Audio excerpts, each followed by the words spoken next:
Hello traders. ഇന്ന് Nifty open ചെയ്തത് -582 point ഡൗണിൽ ഈ ഒരു റേഞ്ചിലായിരുന്നു ഓപ്പൺ ആയിരുന്നത്. ഇന്നലത്തെ അനാലിസിസിൽ നമ്മൾ ക്ലിയർ ആയിട്ട് ഡിസ്കസ് ചെയ്തിരുന്നു 23,882 എന്ന് പറയുന്ന ഒരു ലെവലിൽ മാർക്കറ്റ് വരേണ്ടത് അനിവാര്യമാണെന്നുള്ളത്. അത് അതേപോലെ തന്നെ സംഭവിക്കുകയും ചെയ്തു. ഇന്നത്തെ മാർക്കറ്റിന്റെ പാറ്റേൺ വെച്ചിട്ട് ഇന്ന് ഞാൻ എൻ്റെ ഗ്രൂപ്പിൽ ക്ലിയർ ആയിട്ട് ഇട്ടിരുന്നു not a good day for option buyers എന്നുള്ളത്. എൻ്റെ സ്ട്രാറ്റജി അനുസരിച്ചിട്ട് ഇന്ന് നോട്ട് ട്രേഡ് ഡേ ആയിരുന്നു.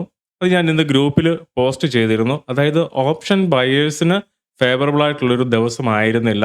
അതുകൊണ്ട് തന്നെ ഞാൻ ഇന്ന് ട്രേഡിംഗിൽ നിന്ന് ഓപ്ഷൻ ബൈയിങ് നിന്ന് മാറി നിൽക്കുകയായിരുന്നു. ഇന്ന് ഞാൻ സെല്ലിംഗ് ആണ് ചെയ്തത്. കാരണം എൻ്റെ സ്ട്രാറ്റജി വെച്ചിട്ട് എനിക്ക് അതാത് ദിവസം മാർക്കറ്റ് ട്രെൻഡി ആകുമോ അതോ കൺസോൾട്ടേഷൻ ആകുമോ എന്നുള്ളത് ക്ലിയർ ആയിട്ട് മനസ്സിലാക്കാൻ സാധിക്കും. ഏകദേശം 2 മണി വരെ ഇന്ന് മാർക്കറ്റ് കൺസോൾട്ടേഷനിൽ തന്നെയായിരുന്നു. അതിനുശേഷമാണ് മാർക്കറ്റ് മുകളിലോട്ട് പോയത്. 23,850 സിയും 23,850 പിയുമായിരുന്നു ഞാൻ ഇന്ന് എടുത്തു വെച്ചിരുന്നത് ട്രേഡ് ചെയ്യാനായിട്ട്. പക്ഷേ ഇന്ന് മാർക്കറ്റ് ഓപ്ഷൻ ബൈ ചെയ്തവർക്ക് ഇന്ന് നഷ്ടങ്ങൾ മാത്രമായിരുന്നു ഉണ്ടാക്കിയെന്ന് പറയാം. കാരണം ഇന്ന് ഇത്രയും സമയം കൺസോൾട്ടേഷൻ ആയിരുന്നു. പുട്ടെടുത്തവർക്ക് ഇന്ന് ലോസ് തന്നെ ഉണ്ടായിട്ടുണ്ട്.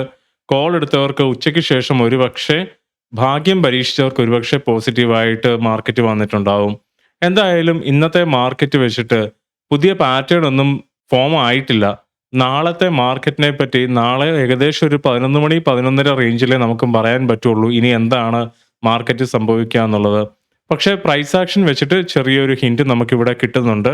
വീക്കായിട്ടുള്ളൊരു ട്രെൻഡാണ്. അങ്ങനെയാണെങ്കിൽ ഈ ട്രെൻഡ് ലൈൻ ബ്രേക്ക് ചെയ്ത് വീണ്ടും താഴേക്ക് പോകുക എന്നുള്ളതാണ് കാണിക്കുന്നത്. പ്രൈസ് ആക്ഷൻ പ്രകാരം അടുത്ത സപ്പോർട്ട് എന്ന് പറയുന്നത് 23,221 ആണ്. ഇന്ന് മാർക്കറ്റ് ക്ലോസ് ചെയ്തിരിക്കുന്നത് 24,005 എന്ന് പറയുന്നൊരു റേഞ്ചിലാണ്. എന്തായാലും നാളെ അത്രയൊന്നും പോകാനുള്ള സാധ്യത കാണുന്നില്ല. നാളെ നിഫ്റ്റിയുടെ എക്സ്പയറി ആയതുകൊണ്ട് തന്നെ ഒരു കൺസോളിഡേഷൻ ആണ് ഫീൽ ചെയ്യുന്നത്. കാരണം പ്രീമിയം കൂടി നിൽക്കുകയാണ്. ഇപ്പം ATM തന്നെ 162 രൂപയാണ് CE സൈഡിലും 197 രൂപയാണ് PE സൈഡിലും ഉള്ളത്. കൂടാതെ ഇന്ന് IV കൂടുതലായിരുന്നു. 23.36 ഉണ്ടായിരുന്നു. അപ്പം അതുകൊണ്ട് തന്നെ നാളെ IV കൂടുതലാണെങ്കിൽ എക്സ്പയറി ആയതുകൊണ്ടും തീറ്റ DK കൂടുതലായിരിക്കും. കൺസോൾട്ടേഷനിലേക്ക് പോകാനായിരിക്കും സാധ്യത കൂടുതൽ.